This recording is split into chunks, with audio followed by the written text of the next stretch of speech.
Nick Timothy, who was appointed the Shadow Minister for Justice just over a month ago. We let him settle in a little bit, but now we've got him to come on the show and have a chat about his new job. Nick, good morning.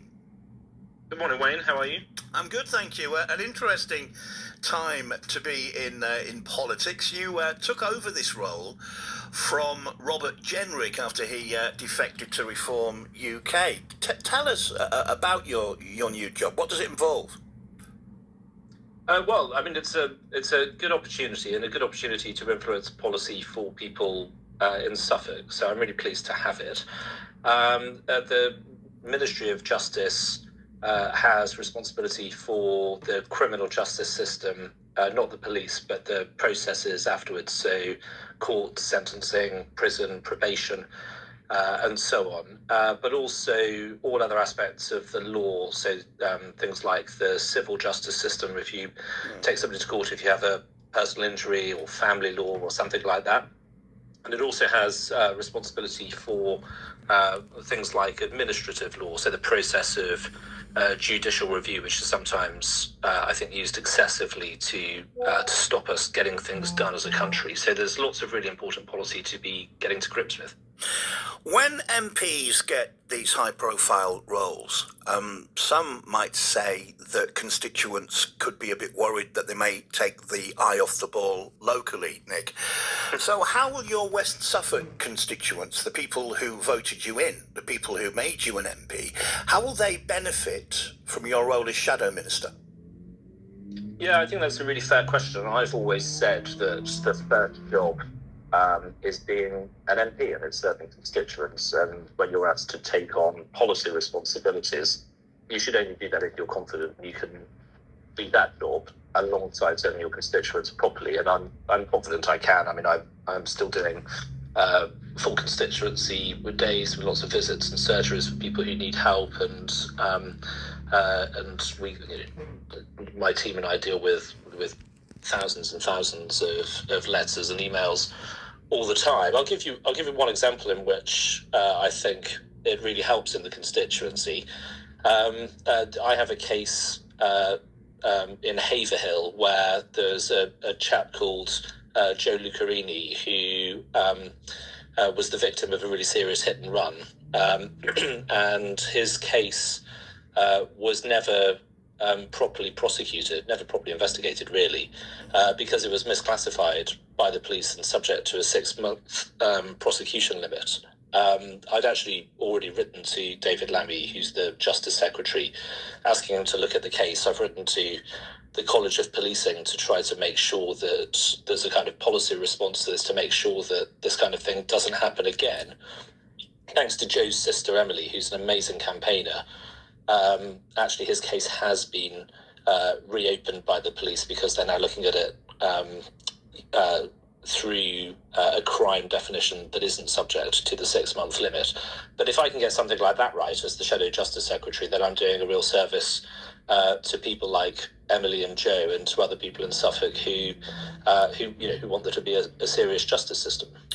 We were speaking to Labour MP Jess Asato on the programme yesterday about police in Suffolk not listening to women. This came off the back, Nick, of the Steve Wright sentencing, the Suffolk serial killer, a couple of weeks back. Lots of women came forward to say they'd reported instances to the police of being approached by Steve Wright, and they were made to feel stupid. One woman said she felt like a silly little girl. What do you think of that? What can you do to make that better? Suffolk police not listening to women? Well, so there's a clear problem with police culture and police systems in certain circumstances. I think individual police officers generally do a good job. They're working really hard.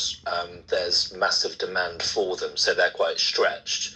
But I think it's the job of chief constables, the police and crime commissioner, politicians, including me, to make sure that those systems can be better and that we root out the problems in police culture. These things have actually been going on for a number of years, I think, where the policing inspectorate has looked at the way the police have responded to crimes like violence against women, domestic abuse, and there have been examples where police officers have not only failed to take it seriously and failed to listen to victims, but also sometimes actually mocked them and laughed at them and been caught recording themselves by accident doing that. So there are undoubtedly sort of systems issues and cultural change that's needed. I'm not actually responsible for policing policy in this job, but as a constituency MP, I'm very, very keen that we make sure that the police is properly responsive to all crimes, and especially such serious crimes. You say you're actively wanting to make sure police are held accountable. What exactly have you done?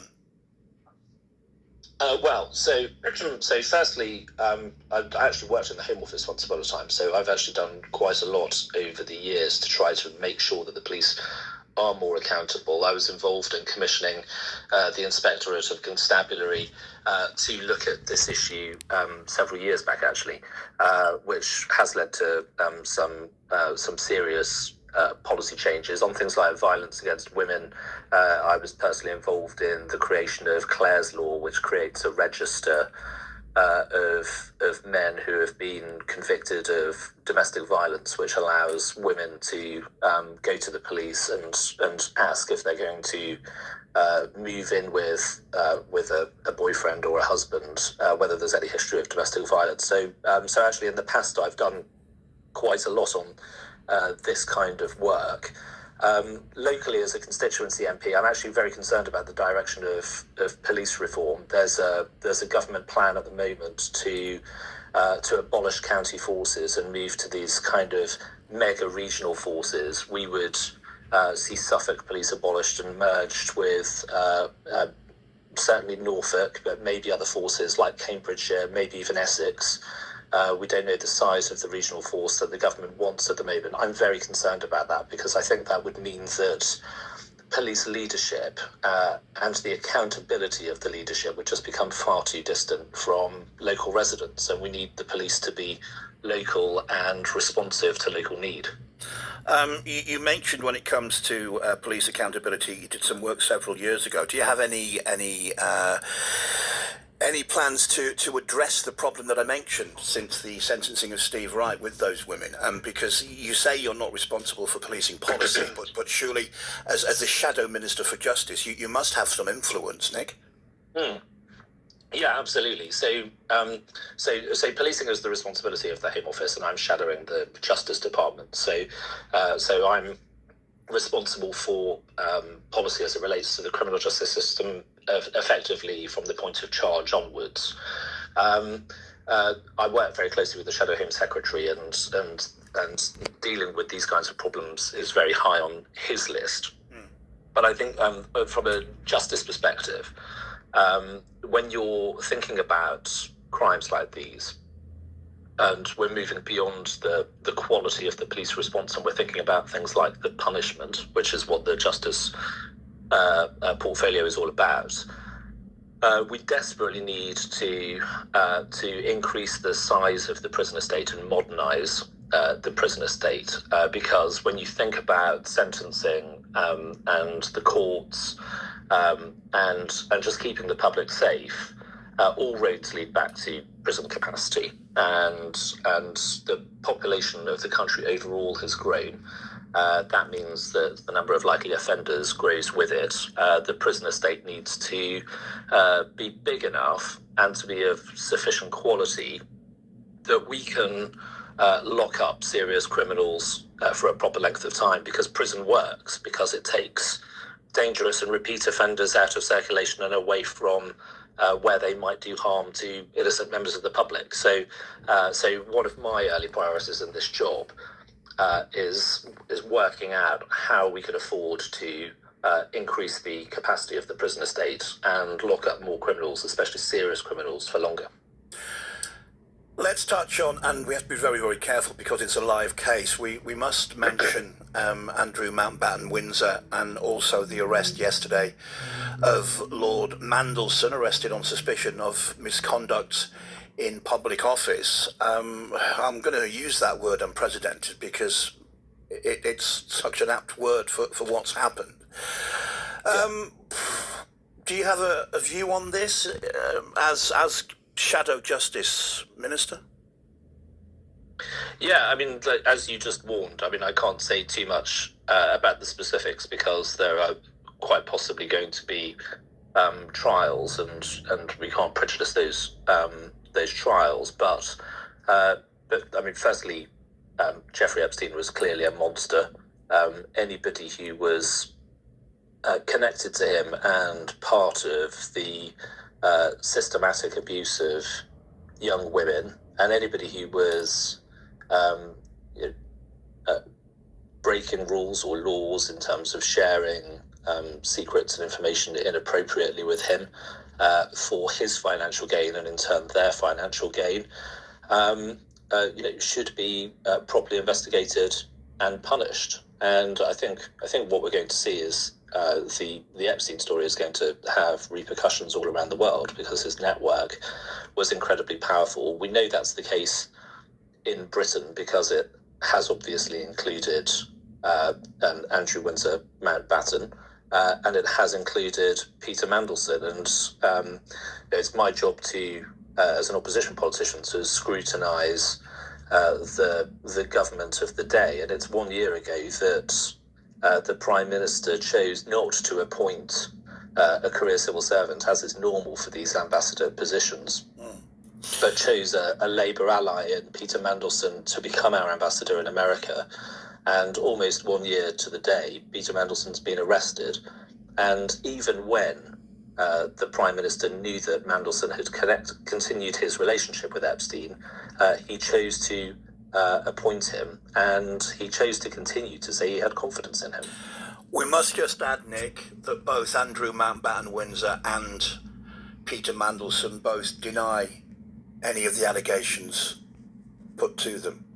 That's very important that we stress that point. Do you think there could be more arrests? Well, I mean, where the police must go where the intelligence and the information takes them. I think the two most high-profile people connected to Epstein in this country have been arrested, and as you say, we can't comment more on that process. But it wouldn't be surprising if there were more people. We've only had part of the Epstein files released. I think the Americans still hold millions more files which might yet be released. And journalists all around the world are still wading through the millions of documents that were released that led us to find out about the relationship between Mandelson and Epstein to the degree that we do know. I'm chatting to the Conservative MP for West Suffolk, Nick Timothy, who's now the Shadow Minister for Justice. Nick, you replaced Robert Jenrick, who defected to Reform UK. Robert Jenrick was a hugely popular figure with the public and popular within the Conservative Party too. Is it difficult filling those big shoes? No, I mean, Rob's a friend of mine, and there's no point pretending otherwise. It was very disappointing that he made the decision he did. I actually think that the manner in which it happened, I mean, if we just cast our minds back a month or so, it wasn't actually a straightforward defection. What happened was Kemi Badenoch, the Conservative leader, was presented with information that showed that Rob was talking to Reform and thinking about doing this, and she sacked him on the spot.